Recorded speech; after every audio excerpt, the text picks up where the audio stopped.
क्या आपको पता है कि ओडिसियस को ट्रोजन युद्ध से घर वापस आने में 20 साल लगे थे? वो राक्षसों, देवताओं और ऐसे प्रलोभनों का सामना करता रहा जो किसी भी आम इंसान को तोड़ देते। लेकिन होमर की ओडिसी सिर्फ एक रोमांचक कहानी नहीं है, ये मानसिक मजबूती का असली गाइड है।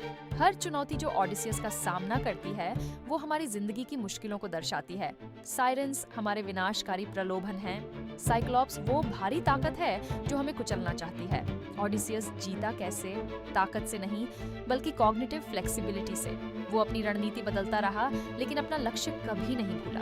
कभी भिखारी बना, कभी झूठ बोला, यहाँ तक कि देवताओं का भी विरोध किया।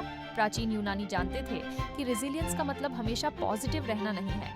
इसका मतलब है जरूरत के अनुसार खुद को बदलना, लेकिन अपनी असली पहचान को कभी न भूलना। आपकी मुश्किलें आपको रोक नहीं रही, वो आपको बना रही हैं।